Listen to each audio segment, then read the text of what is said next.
So welcome everybody to this week's Civic Conversation. Today we'll be focusing on heritage tourism and a sense of place. We use that term sense of place in tourism and in planning, as well as in history, to define what makes a specific geographic area special or unique and what causes people to feel a sense of attachment to that specific location. We're blessed here in Warren County. We have beautiful geography and it naturally draws people to this area. In fact, if you read our recent article on John Apperson that was in this past week's newsletter, you'll know that our student author, Noah, who worked with Apperson's great niece, Ellen Apperson Brown, to write that article, has been visiting Lake George since he was a young child.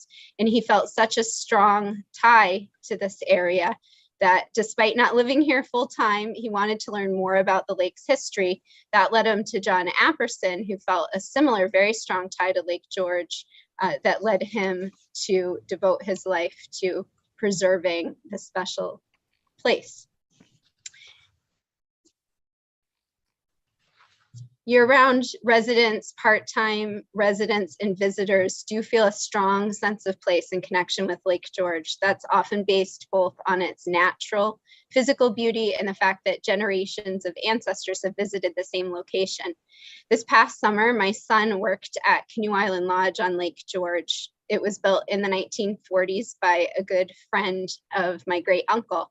That same family's been running the lodge since the 1940s. And many of the visitors to the lodge have been coming to the same location, staying in the same room, often during the same week for generations, all the way back to the 1940s. My son loved working for the same establishment that his older cousins worked at before him. And I love the thought of multiple generations of our two families intertwined around the same location back through the decades. That is a very strong sense of place. If you spent time in Lake George, you've likely seen people wearing hats and shirts with a graphic of the word of the lake and the word local. These are products of a very successful local small business. This small business has capitalized on the strong sense of place and connection to the Lake George region. This gear is often worn proudly by very part-time residents into the region, as well as those who live here year-round. So one of the goals of our first wilderness project is to instill a similar sense of place for the communities in the western part of the county. These towns share both a rugged geography and history as the first route into the heart of the Adirondacks, first via the Hudson River and then on the Adirondack Railroad. These communities are smaller, they're more rural, they're less frequently visited, but they share an amazing history as the first place that Americans realized that wilderness was going to be an important part of our civilization. They were the birthplace of legislatively protected wilderness. So we're hoping that our work with Dan Forbush and Bill Walker on our Stories from Open Space series, our collaboration with the Historical Society, in shining a light on these first wilderness communities, their history, as well as what they have to offer today, helps instill a sense of pride in our local residents. We also hope that it draws new residents and visitors to the area. We want to develop a strong sense of place that leads to stronger communities and a good quality of life. So on this topic, further expanding, first we'll be hearing from Terry Rogers, who's the Executive Director of the Warren County Historical Society. She'll be speaking about the Historical Society Museum's Warren 360 exhibit, as well as a new initiative called Warren County Voices, which invites Warren County residents to share their memories growing up and how they helped shape their sense of place. Next, we'll hear from Dominic Giordano, who's currently a freshman at Skidmore. He grew up in the first wilderness. Last year, as a senior at North Warren High School, he created an exhibit about the history of mapping in Warren County. Very place-based. And finally, we'll hear from our county historian and the Historical Society co-presidents, Cianfarano. He'll share more information about the plans to commemorate our county's founder, Joseph Warren, with a new museum in his name. At that point, we'll open discussion to the audience around the 45-minute mark. So if you have any questions for Terry, Stan, or Dominic, please feel free to leave them in the chat. And with that, I will turn it over to Terry. Thank you very much, Sarah, and welcome to all of you. We're very pleased you could join our discussion today with three historians from your region. I am, as Sarah mentioned, Terry Podnorski-Rogers. I'm the Executive Director of the Warren County Historical Society. One of the main features that you will find when you visit us here at 50 Gurney Lane in Queensbury is an exhibit entitled Warren County 360, Celebrating Place and People. And it is very much the centerpiece of all that we do here at the Historical Society. Let me tell you a little bit about how we came to be. We are a chartered historical society founded in 1997. We are chartered with the New York State Education Department. And over our 25 years, we've been at a few different locations around the area, always growing little by little to the point that we are in this fairly new building here right at exit 20. When we began many years ago, our founder, Dr. Marilyn Van Dyke, began the Historical Society in a small office in Lake Luzerne. We then moved to a little bit larger quarters in the shirt factory on Lawrence and Cooper Streets in Glens Falls. And then for many years, we were located in the old fire department house over on Sunnyside in the Oneida Corners section of Queensbury. In 2017, we made the big move over to 50 Gurney Lane, where we are today. And the county very graciously gave us this amazing old house, which was built in 1922. So it's 100 years old. And it was originally built as the dormitory for the nurses who worked in the tuberculosis sanitarium up on the hill.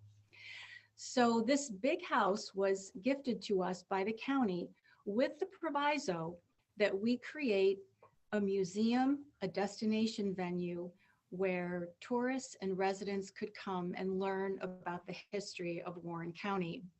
So with that charge, we went to work with a will, as we say, and we worked very hard to create a new way of looking at the history of Warren County. As historians, we have a motto here that we lived by. For many years, our motto was holding on to a heritage. But we decided, coincident with our move to the new location, that we wanted to instill in our members and our visitors this idea that we're always looking toward the future. So we adopted a companion motto called Warren County Historical Society, where history meets the future. And we made it part of our mission here to always be interpreting the past with an eye toward living our best life for the future. So that is very much a part of what our mission is here. Our overall mission is to preserve and promote the history and heritage of Warren County and its surrounding areas.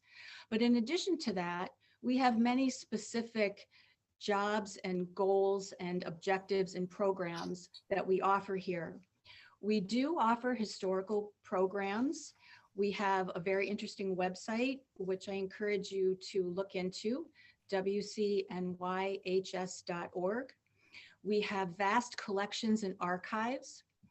We publish local history books. We have a thriving book and gift shop. We are engaged in community history with the other public historians with whom we network. We have a very active student internship program.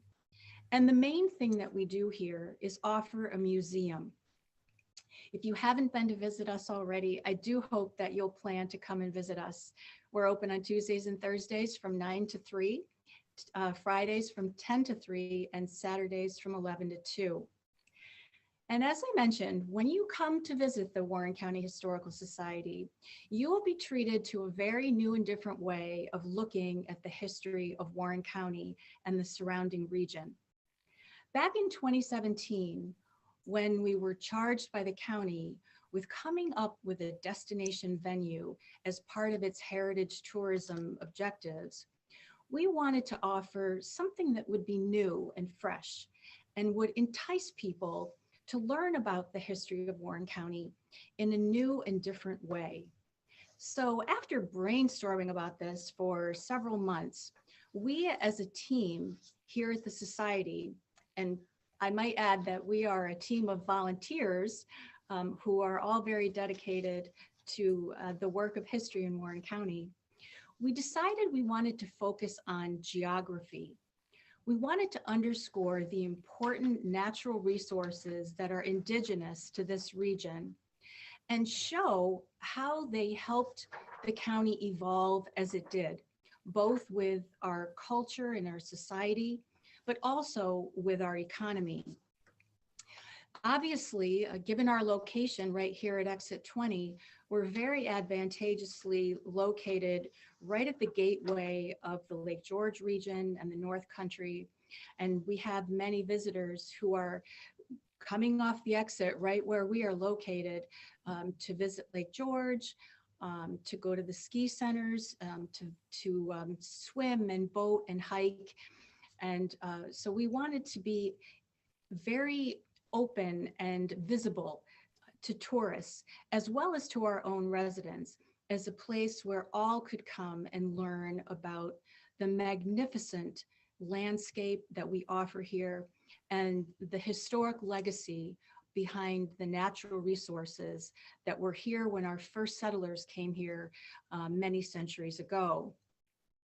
So with this in mind, we focused on a paradigm of cultural geography. And if I may, cultural geography is really kind of a subfield within human geography. It first emerged as an alternative to environmental determinist theories in the early 20th century, which said that people were really controlled by their environments as they evolved in society. So cultural geography focuses on cultural landscapes and shows how it is that people interact with their environments. We thought that this was a very interesting and useful model to use for our own settlers here in what became Warren County, because they were drawn here by the mountains, by the lakes, by the rivers. And because of those things, our county evolved the way that it has. So we went to work to select different areas of research and inquiry, which resulted in a series of narrative panels, which are displayed in the first floor of our museum in a directional concept, which is why we get 360, because we mean for people to follow in a directional pattern the very beginnings of our county's history by looking at geography, by looking at how our first towns and one village and one city were established. We look at how our communities were first established. We obviously take a long deep dive into the important military history of Warren County by looking at the different venues that were important in the French and Indian War, as well as important battles of the American Revolution. And we focus very heavily on how we were settled through a process of land grants and land patents. John Thurman was a very important early entrepreneur and settler who, back in the 1780s, bought huge tract of land, which is almost entirely what we know of as Warren County today. And it's amazing to think, with the foresight of this gentleman who literally bushwhacked his way through the North Country, having come from New York City as a merchant, to create a thriving community of 700 people that actually lived in what is now the Johnsburg and Thurman area by 1792. And he there established the area's first calico mill, cotton mills, other small industries, blacksmith shops, and distilleries. And it really is a very awesome historical fact to reflect upon the foresight of this young entrepreneur to create this thriving industrial area in what is today one of the farthest reaches of our county. So these stories of settlement that were very much inspired by the rich geography and geology that were here are central to the idea of our exhibit. We move on from that to talk about the importance of work and industry and how it is that our early industries were focused from the natural resources that were available here. Mining, for example, garnet mining in particular. Barton Mines today is at the upper reaches and the most southernmost reaches of our county. The mines that Barton Mine continues to operate today are in North River and the Ruby Mountain area. Their corporate offices are far south in Glens Falls. So their family history, their garnet mining history is a very important part of what makes up the history of Warren County industries. Likewise, the abundance of lumber and trees and forests accounts for the rich papermaking and logging history that we have here. And the mill history that we have is very much driven by the abundance of water power that was found here, both in the Hudson River and the Scroon River and other smaller rivers and streams. One of the other features of our exhibit is the importance of our landscape in terms of how our tourism industry developed.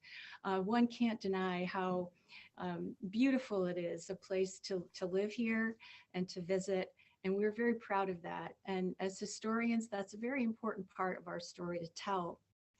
Likewise, many important artists, writers, sculptors, painters were drawn to Warren County from the earliest days to come and create and to make art here. And we have beautiful stories to tell about that, including George O'Keeffe and Alfred Stieglitz, and also the important poetess and writer from North Creek and Johnsburg, Jean Robert Foster. As we continue on in the exhibit, we also look forward to what happened when the Adirondack Northway came to Warren County and the North Country region, and how the construction of the Northway, which began in 1957 and was completed by the mid-60s on its way to Montreal, how that construction of a major interstate highway system contributed to changes in our region, both in terms of suburbanization and the character of the economy in some of the smaller northern towns. So in the course of our exhibit, Warren County 360, Celebrating Place and People, we look at how the indigenous geography and geology of Warren County led to our development. And it is a very effective way of looking at how people lived here, how they worked here, how they formed the attachment to the land. And that really is the very essence of what sense of place means. It's a phrase that we often hear these days. As historians, we use it rather prolifically, but it has a very important meaning because it has to do with how it is that people live and do their best work in a certain place that they feel rooted in, that they feel attached to. And as historians, we are a very important part of reminding people why that is important in their lives. I happen to think that we do a very good job of that here at the Historical Society. Obviously, we love what we do, and we love any chance to promote history. But we have many avenues that we try to promote that idea. And one of my most favorite ways of doing that is through writing and publishing. In addition to being a historian, I am a writer. I have authored 5 books about regional history, and it's something that over the course of my career has been something that I'm very dedicated to. And I'm very pleased that in my position as director here at the Warren County Historical Society, I can continue that work. One of the exciting projects that we have on the horizon here at the Historical Society is called Warren County Voices. And it's our invitation for residents and tourists, and frankly, anyone who's interested, to write his or her own memoir of growing up in Warren County or living here or spending time here. And our plan is to put all of those stories into a book of recollections that we will be publishing in early 2023. So we simply ask people to sit down at your computer or put a pen to paper, and we're looking for stories that range from 1 to 5 pages. Submit them to us at the Historical Society. We're open to helping with editing.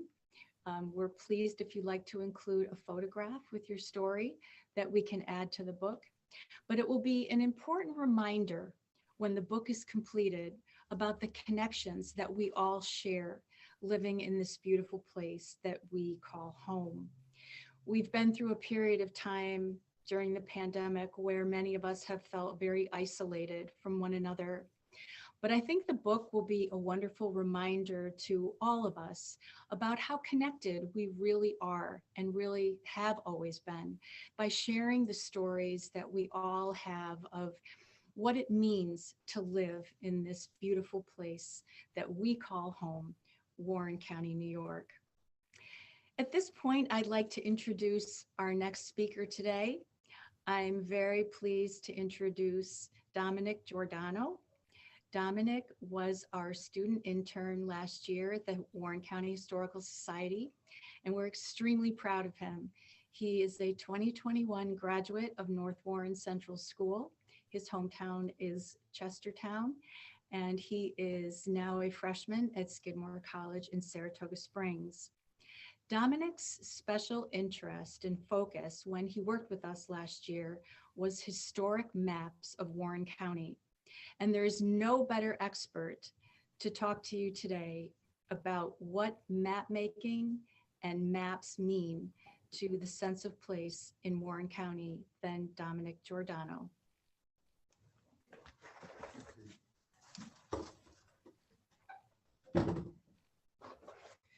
Hello, I'm Dominic Giordano. As was mentioned, I was a student intern here at the Warren County Historical Society. I started interning here in February of 2021 and stayed until June of that year. And during my time, I worked on a mapping exhibit, which gave an overview of maps and history through maps of Warren County. As soon as I got here at the Historical Society, I was taken in immediately by Terry and Stan. And I expressed my interest in learning more about the history of Warren County, and I expressed my interest in cartography. And right away, they gave me a list of ideas and projects that I could work on with them. And I remember specifically noticing one at the very bottom of the sheet that said the ability to make an exhibit of sorts. And I thought this was incredibly interesting. So I expressed my interest to them in cartography and mapping history, and we got to work right away. I worked diligently and learned a lot of valuable skills about what it means to be an historian. I learned how to research, I learned how to craft narratives, and I learned how to tell an amazing story, as any historian should. And yeah, I began selecting different maps that I wanted to present that sort of overlaid the history of our county that we call home throughout time. And I've selected a few maps in specific to speak on, as I feel they each have unique stories to them, as do all the maps that I included in my exhibit, but I feel these explicitly express unique and interesting stories in their own ways. Okay, so this first map here is a map by Jacques Bellin. It was created in 1757. It is a map done by a Spanish cartographer that was employed by the French government to map the New England area, obviously very new at the time. And something that's particularly interesting about this map is the mapping of Lake George. And as we know, we've seen the map of Lake George quite often. It's all over, everyone has that little sticker on the back of their car, has it on the shirts, as we were mentioning before. But if you'll notice, somewhere in the middle of the map there, if you look up, it's very small, obviously, but next to what is listed as Lake Champlain, there's that little circle, little blob, what looks like a body of water, and that is what was mapped down as Lake George. Now we know very well nowadays that Lake George is not in fact circular as is depicted on the map, but it just goes to show you the extent of the ability of cartographers at the time, and that is why this map was included in the exhibit. Next, we can move on to a map that I chose for a specific reason, and that reason being its simplicity. This is a map of the Samuel Adams patent in 1767. It was a map that displays the first land grant to a British official in the British military in 1767, which was unusual at the time. Permanent settlements were not given to British military members in this period due to the sparse population of the upstate New York region. But this is uniquely interesting because of that fact. This is also said to be what is colloquially accepted by historians as the first house settlement in Warren County, which I thought that was also particularly interesting as well to see. Here we have evidence of the first house being mapped, and I think that was definitely something that we needed to include within the exhibit. But yeah, that one as well. And then we move on to the fifth map in the sequence of maps that I included. This is a map by David Burr, created in 1829.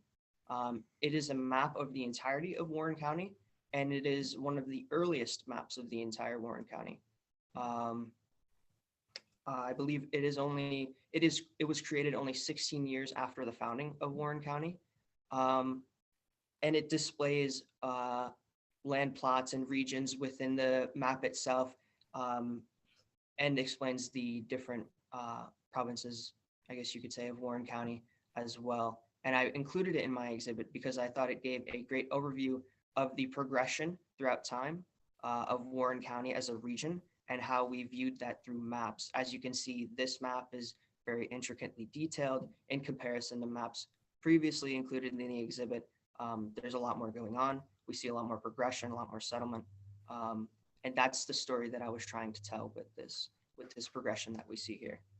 And if we move on to the next map, we have a survey of the Adirondacks done by a famous cartographer of the late 19th century, Verplanck Colvin. Verplanck Colvin was an interesting character. He played a crucial role in the settlement and development of the upstate New York region and Warren County. He was a surveyor that contributed greatly to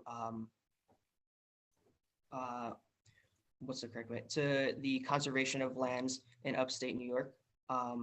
However, there's an interesting story that goes along with the character of Verplanck Colvin. Through a lot of records that we find from his employees and his surveying team, we see that a lot of people depict him as a man who was very concerned with his own personal accolades, very unorganized at times, and appeared to be very selfish. I thought this was definitely interesting when I did my research on Verplanck Colvin. I found that to be kind of surprising in comparison to how intricately detailed his works were. It's obvious that he has a great team behind him, and to be sort of an individual that would claim the personal accolades towards himself, I thought that was definitely interesting to note about Verplanck Colvin. Nevertheless, impacted the development and settlement of the upstate New York region immensely. barring his own personal character disputes, etc. But yeah, that is the Adirondack survey. And the last one I'd like to showcase is a Sanborn map. This is one of many variety of maps that I included in my exhibit, from topographic maps to Sanborn maps. Sanborn maps were constructed by fire insurance companies to keep records of a given city or region, and mark down basically their fire safety. So you see here a bunch of colors and numbers which are attributed to certain characteristics within those buildings. And these characteristics may be the material that they're constructed by, so brick, wood, stone, etc., whatever it may be, as well as intricacies about the building, how many staircases they had, how many floors it was, etc. So, and I thought that was definitely interesting to include as well, because that showed not only the progression throughout time and development of cities in Warren County, but it shows how maps are progressing as well. We see the distinct coloration here. We see the numbering systems, the intricate details within the index. And we're seeing throughout time, the tools that are being used to create these maps are also progressing with technological innovation. And I thought that was definitely interesting as well. But yeah, just as an overview of that, those are some of the maps that you can find in my exhibit. There were a host of other maps that displayed this theme particularly well, I feel, and I definitely appreciated my time here with the Historical Society and can say I'll be forever grateful for being provided the opportunity. It was certainly something that I'll take forward. The skills I've learned and the research I've conducted will definitely serve me in the future. But yeah, without further ado, I believe it is time. Show them that. The pamphlet, correct. Okay, so I constructed, along with the maps in my exhibit, a pamphlet. I don't know if you can see here, it's kind of, can't see it too well, but a pamphlet that sort of provides a guide to my exhibit as sort of an extra layer to go through as people were coming through to guide them, as well as the detail that I provided with the maps. But it's list each map in my exhibit and list a brief explanation of why I thought it was important to include, as well as if there were any unique or interesting details about the maps, etc., as I explained in some of the maps that I presented here today. But it was sort of just something that people can take home that served as additional information if they were curious, and I definitely thought it proved to be successful in that right. I know I definitely appreciated having that there as something to provide people in case they were curious for more. So that was definitely something I found to be interesting as well. But yeah, other than that, it was definitely a great experience. Tell them about the opening. The reception, yes. So we also had a reception at the end of my, well, subsequently at the end of my like high school career, but at the beginning of the summer, in which we had everybody come to the Historical Society, and I presented my exhibit along with an explanation and speech of my work here at the Historical Society and all I had accomplished, and that went extremely well. I thought it was a great experience yet again to do something like that and relay all the information that I had been gathering throughout my entire time with the Historical Society. I thought it was definitely an experience nonetheless, and I certainly appreciate being a part of that for sure. But other than that, I mean, it was just crazy to see everything come together at the very end once you work on something for so long and put it all together and get to present all the information. But it definitely served greatly rather to the overall idea, which was expressing my interest in the history of Warren County through maps and through cartography and explaining the story of said maps and correlation to history throughout time. I definitely think it was an amazing experience for sure. I just want to jump in here for 1 minute and say I loved working with you on this, Dominic. It was so fun, given the fact that I make maps for my job. And also just wanted to note for anybody who's watching that we have taken Dominic's brochure that he put together, all of his text and high resolution images of all of the maps. And we will post that in a future, along with a future story on Stories from Open Space. So keep an eye out for that in an upcoming newsletter if you want to get a closer look and see all the rest of the maps that we didn't have time to talk about today. Alrighty. So without further ado, I'm going to hand things over to Stan Cianfarano, the president of the Warren County Historical Society and a Warren County historian. Yeah. I'm gonna sit in your chair. Yeah, that makes sense.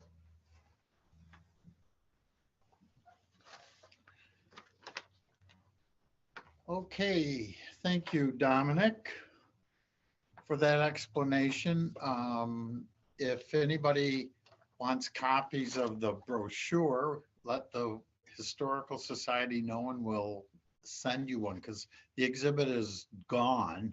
Unfortunately, it was a time limited exhibit, but you can see the maps, and as Sarah mentioned, they'll be online. But again, mail at wcnyhs.org. We'll drop us an email. And that takes me to my job as Warren County historian. We had our email address and our website address used to be WCHS for Warren County Historical Society. But there are 13 other counties called Warren County in the country. So we, with Terry's help, put an NY in there. So we're getting questions from Warren County, Ohio, especially, which is a noted historical area. So we had to add that. I also want to point out, as president of the Historical Society, that we do have an intern program. We're always looking for students, juniors, seniors in high school, freshmen, sophomores in college. We have a ton of work here to do, all by volunteers, with only Terry as our regular person. So we do have an internship program. If there's anybody in the county who's looking forward to playing with history. And I want to talk for a minute about where the Historical Society is going. We were approached by a gentleman named Shane Newell, probably a year ago by now. He was a Joseph Warren historian. He lives in Boston area, and he, over the years, has collected a lot of ephemera and art and sculpture related to Joseph Warren. He originally is from Warren County. He grew up and went to school here in Warrensburg. And he's interested in finding a place to display his exhibit, make an exhibit of his collection. Well, we have an office next door, a former residence building next door to the current offices. And so Terry said one day, wouldn't that be a nice place for the Joseph Warren material? And we've been focused on that direction ever since. We approached the county and said, we want to add to our museum. We want to expand into what would become maybe the Joseph Warren Visitors House Museum, but we haven't settled on a title yet. But the plan is that we would have a space dedicated to Joseph Warren, who, by the way, could have been as great as George Washington had he not been killed at Bunker Hill. He was a respected leader, physician. He fought as a normal soldier at Lexington and Concord, but unfortunately he was killed at the Battle of Bunker Hill. He never even made it over this far. He never was in this area that's named after him, but he certainly wasn't in Warren County, New Jersey, Kentucky, Ohio, and I could go on. 14 counties in the country are named after him. 132 cities, villages, or hamlets are named after him. So he's an important person in our eyes and a whole lot of other people's. What we're going to do is expand into this. Our plan is to expand into the building next door, have a library, have a place to display the material that Shane and others in our own organization have offered to loan us or present it as gifts to us, material related to Joseph Warren. We also would have, that's phase one, get the building open and have a display, have the library. Then phase two is have a new building constructed that would be a theater, so we could invite people from all over to come and learn about leadership and history here on site.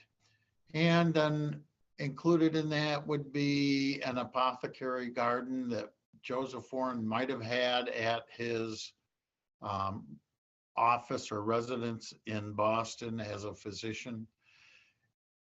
And what we've done is approach the county with that. Warren County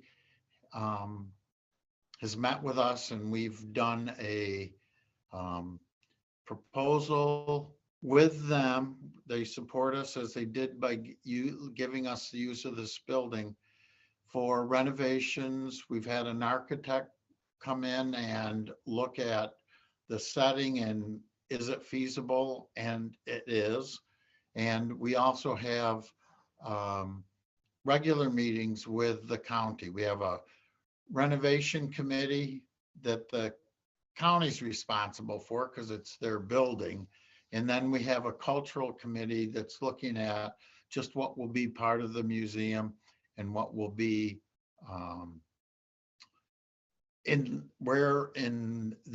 that setting will be the displays for the materials that we hope to continue to have.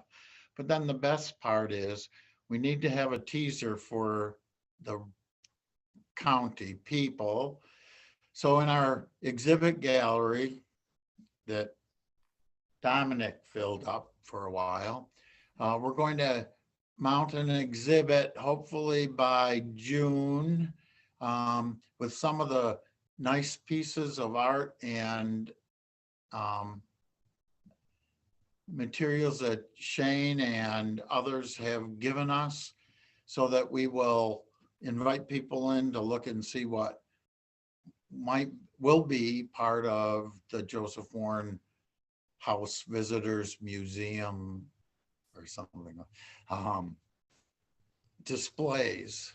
So we invite everybody to keep us in mind. Check us out on on our website, again, www.WCNYHS for Warren County, New York Historical Society.org, because or follow us on Facebook.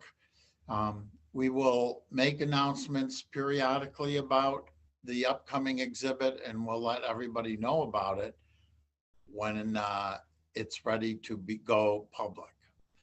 Have I forgotten anything?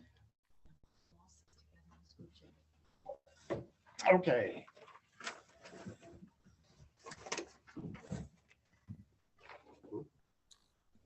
Okay, are we ready for questions? Do we see any in YouTube? If not, I have a few. We essentially have 3 stories here that we'd like to be reporting on stories from open space. And I guess if I could just begin with one, Stan, for you have a whole office. The Warren County historian, and you have a number of historians out in the towns. Can you describe that entire network of historians that are a resource for the people of the county and beyond? Sure. Warren County has 11 towns, but we have 12 historians out there because the city of Glens Falls has a historian, and we also have our Lake George historian is Lake George Village and Lake George Town. She shares those, but we have a regular group meeting quarterly or more often that we come together, we talk about what's going on, we share projects, and we also have an opportunity to ask for help from each other. When I get a particular genealogy request and I don't have anything in my office at the county, I can ask any one of our historians to jump in and help out. Say somebody asks about their grandparents, where they're buried and all of that. So there's a lot of sharing between this group of historians. And then my connection here to the Historical Society is amazing. I don't know how other county historians work necessarily, but it's nice to have, I'm the umbrella over the historians here in the county, but I also meet regularly with at the state level and at the, there's a state historians group, the Association of Public Historians of New York State, and I serve on that board. It's just an amazing connection that we all have. I was interested at a recent meeting. It seemed that one of the projects that you're working on is an inventory of graveyards. There's some mystery about the number of graveyards you actually have in the county, and you're totaling them all up and determining where they are. We are trying to do an inventory of the graveyards, the cemeteries in Warren County. And if somebody's buried in one spot all by themselves, it's a cemetery. What we found is I'm working with a volunteer from Stillwater, New York, who came up trying to find his relatives and ended up finding about 5 graveyards that had the Wells family in it that weren't on Find a Grave. That was our start. So we're doing an inventory. Each one of the historians has been asked to count the number of cemeteries they have. And we have somewhere between 162 and 183. We're still waiting for the final count. And once we get the census of cemeteries, we'll probably start working on who's buried there, because we don't have accurate records of that.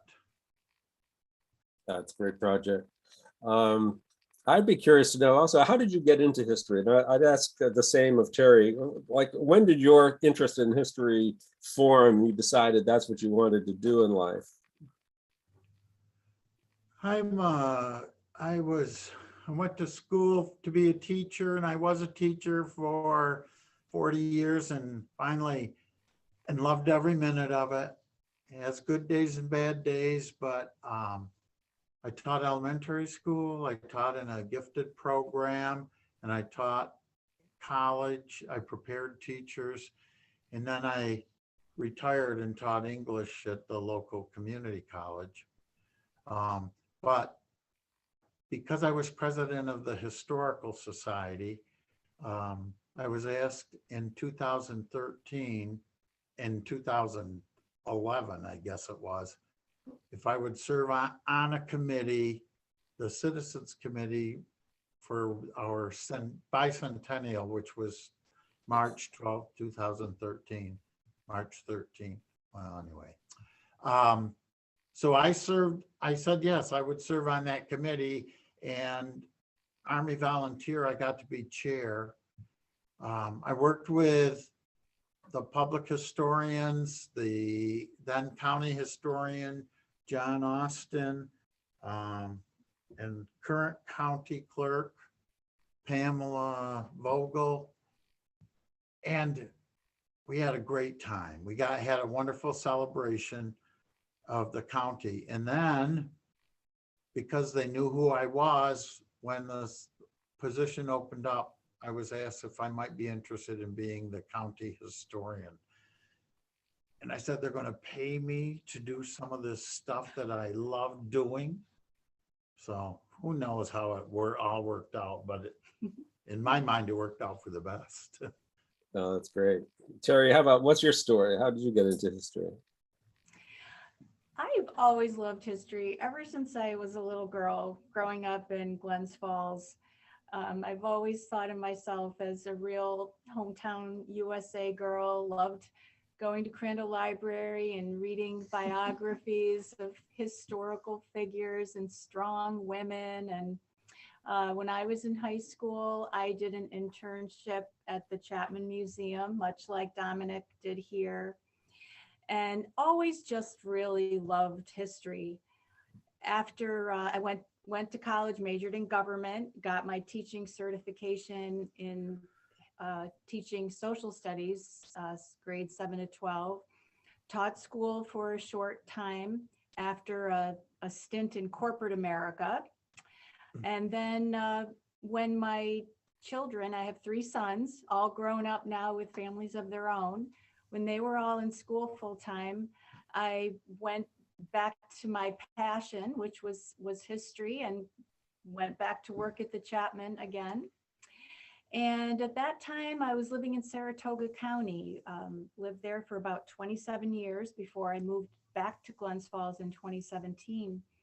So that was really my return to history. And I did some volunteer work here at the Warren County Historical Society, where I've been a member since its founding, and was working at the Chapman Museum. I was researching, writing, freelance historical writing for some newspapers in the area, started working on a book or two.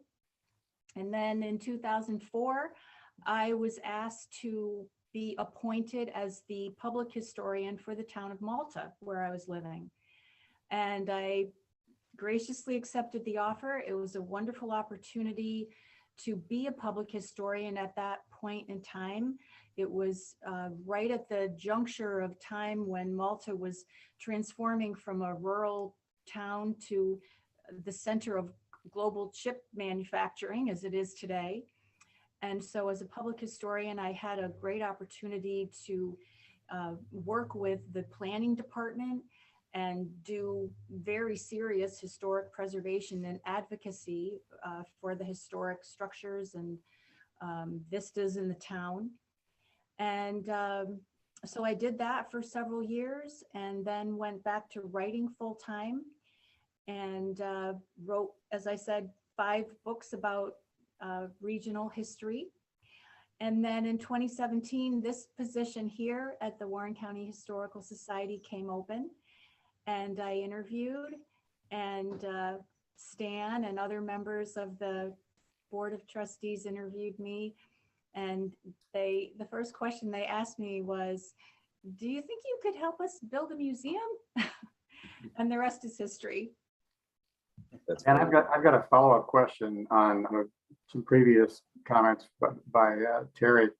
I know, I guess this falls into the category of recent history. Back in the 50s, there was, I guess, a controversy about what direction the Northway would take. You mentioned you some of what it has done for Warren County at this point, what would life have been like if the other direction had been taken? If the Northway had gone up on the east side of Lake George, what would that have meant for Warren County? It's interesting to ponder that. I always feel that when faced with adversity, people are challenged to build something better or more useful for their communities. But certainly it was a double-edged sword that the Northway did go in the trajectory that it did. But what it meant is that the importance of the Route 9 corridor, which historically was the way that people got from New York City to the Canadian border, really changed a lot. I mentioned Malta a little while ago. I was the historian there for many years, and people know Malta very well for the small motels and the hot dog stands and the speedway that was there. And when the Northway was built, it took traffic and people and money and dollars away from that corridor. And it really made some of the economies in these smaller towns fail or become stagnant. On the other hand, it did provide a lot of opportunities for these towns. And when we're speaking about Warren County, North Creek is a perfect example. North Creek is blessed with its beautiful ski conditions and ski mountains, and they were able to make lemonade out of lemons, so to say. And they really reconfigured the planning of their town to welcome tourists and to make use of the Northway for bringing tourists to their town to spend money and enjoy what they had to offer. But they also focused very heavily on creating a bypass road that would be able to encourage development in its downtown area. And one of the things that you often see, especially in the decades since the Adirondack Northway was constructed, is that in many of the smaller towns, North Creek, Chestertown, Stony Creek, where they have been successful, it is when they've brought art and culture into the downtown area. You see this very same thing in Glens Falls. Glens Falls had a couple of decades in the 70s and early 80s where the downtown was really struggling. But when it brought nightlife and art and theater back into the downtown, it became very vibrant again. And so I would say that when we do look at the historical legacy of the Northway and how it was constructed and where the final design was located, it could have been more disastrous to the economies of the northern towns.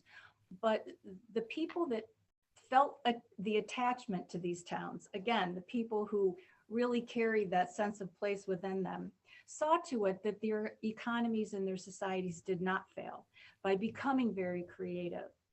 And I think that just shows exactly what we're trying to do in this interview here today, which is to show how it is that people rise to the challenge of their environments and their communities and their surroundings to create the best place that they can live and work and raise their families. And so to pick up on something else you said, it sounds like all of that in some ways took advantage of cultural geography, that it caused those towns to look at new ways of emphasizing cultural geography. Yes, we feel very strongly about that. In fact, one of the things that I often reflect upon, having been a public historian and a private historian for many years, is that when government leaders and politicians go forth and speak about their communities or their towns or their states, by and large, one of the first two things that they like to mention is the importance of the history of where they live. And yet there's sometimes a disconnect between where the dollars go and where the funding goes. versus what some of the government leaders and politicians will say.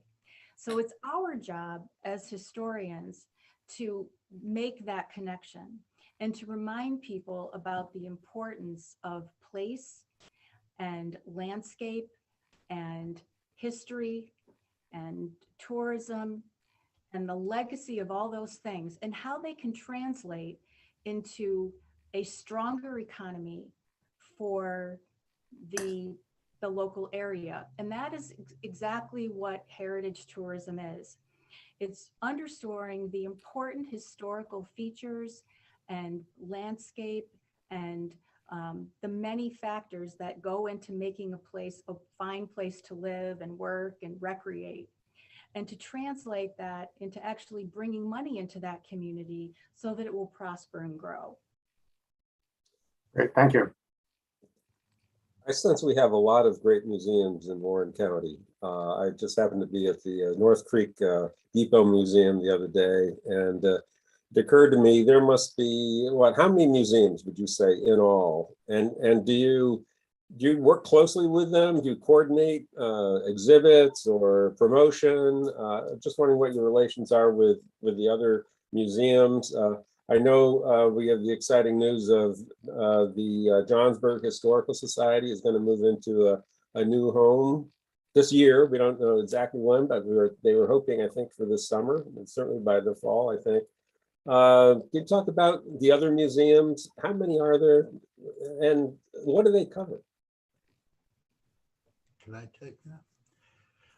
It's interesting that in the towns that each of our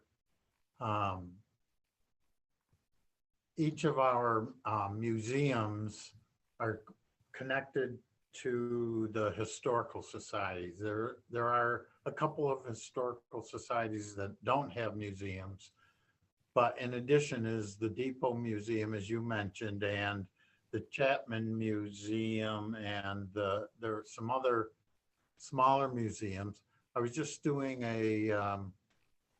one of the things that our historical society offers is a resource guide for historical research in Warren County, and the museums, of course, are part of that. It hasn't been updated in a number of years, but we are in the process of updating it. So we have 9 museums associated with the local historical societies, plus some additional ones. If anybody wants a comprehensive list of the museums, they could drop us a note here and I would see that they get it. We work with them in meaning that if they know we have something they would like to use in an exhibit, we share, and that goes back and forth. And we're helping the Johnsburg Historical Society when we can with the opening of their museum. I'm hoping sooner rather than later, June or July. And we just got the Lake George Battlefield Museum Visitor Center is going to have a museum that the Lake George, what's that name? Lake George Battlefield and Alliance is opening a museum in Lake George on what was the battlefield. And we're helping them as much as we can with displays. The people there seek our help in a number of ways. So it's a pretty, as I mentioned, there's a nice group of people sharing stuff, and the museums are part of that. I heard the other day that somebody was trying to get a history of skiing, New York skiing together in North Creek. Have you heard about that effort? And then I heard about another one in Corinth. There was an effort to build a papermaking museum, of course, where International Paper used to have such a huge operation.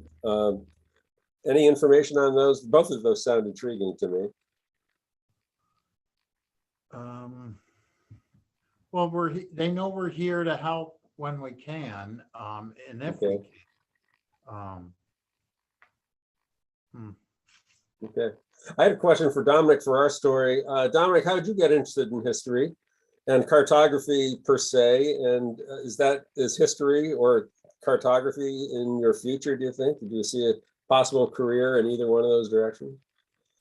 Well, it's interesting because for the longest time throughout high school, I always felt that I wanted to pursue history in college. But towards the end of my high school career, I found myself leaning more towards what I'm doing now in political science. But I've always had an interest in history. I've always been social studies in high school and elementary school, middle school, et cetera, has always been like my most, the topic that fascinates me the most. And I've been most interested in history all throughout time. And I was very determined to continue working in the realm of history in high school and as I progress in life. But I find myself leaning more towards other things now. But it's always been a great interest to me. In terms of whether or not it'll be in my future, at this point, as a freshman in college, I'm not quite sure what can be said about anything in my future, but I'm definitely certain that I'll continue working in some respect in a historical aspect. I'd obviously love to. It's definitely an interest of mine, but I can't say for certain, obviously, but I definitely would love to. Thanks. And Terry, what about your future? You announced at the annual meeting that you plan to retire this year. What's in your plan? I did announce at the annual meeting in January that I would be retiring on as of September 1st this year. It's a very bittersweet retirement. I do love my job here very much. And the board voted not to accept her retirement. That's true. They absolutely did. But they have promised me that they are going to form a search committee. So I do think that's on the horizon. But yes, my husband, Mark, and I are interested in spending more time with our family. We're very blessed. We have both sets of parents. I have 3 sons, all with families that are growing by the day. And I have 3 bonus children who I love dearly as well with my husband, Mark. So we've got 6 kids and 6 grandchildren, 1 on the way, 2 sets of parents, and we want to spend some time in Florida in the winter. So I think it's time for me to readjust my priorities a little bit so I can spend more time with my beautiful family. But I am going to stay on as a volunteer here at the Warren County Historical Society. Specifically, I'll be working with Stan in our publications area. So I'm very much looking forward to that. Well, that's great. Well, I'm glad we'll still be working with you, presumably even after September 1. Well, we've gone over an hour. I think we should probably be wrapping it up. Sarah or Bill, anything you want to add or anything that our panelists want to add before we sign off? Great conversation. Great. Yeah, thank you, all 3 of you, so much for Dan, you doing have this. something? I'd like to do a shameless advertising because you brought up the fact that the Northway had 3 directions to go between Albany and the Canadian border. And we have a book in our bookstore, The Story of the Scroon River Valley, that by Anne Breen Metcalf, that highlights all the ways the route could have gone. It's fascinating. Should we go over the Adirondack Park? Should we go on the east side of Lake George? Should we go over to the Vermont border? And that book's available for $15. It's an excellent read if anybody's interested. Once more, www.wcnyhs.org. All right, that's great. Any more shameless plugs? We have a little bit more time. If not, I'll make one shameless plug. It's not too shameless. Next week, we expect to have Kristen Celine of the Department of Environmental Conservation. She is, I believe her title is Director of Natural Resources there. But we'll be talking about plans that DEC has in the state forest over in Cabin Country, working with Warren County, and her perspective on the forever wilderness clause. She has a real good grasp of the history of the conservation movement in New York State. And I think that's going to be a fascinating conversation. So we think that's going to be Thursday at 2 o'clock. We will be posting a notice when that becomes official. So keep an eye out for that. And with that, I guess it's time to conclude. So many thanks, everyone. Hope to see you next week. Thanks very much. Thank you. Thank you. All right, thank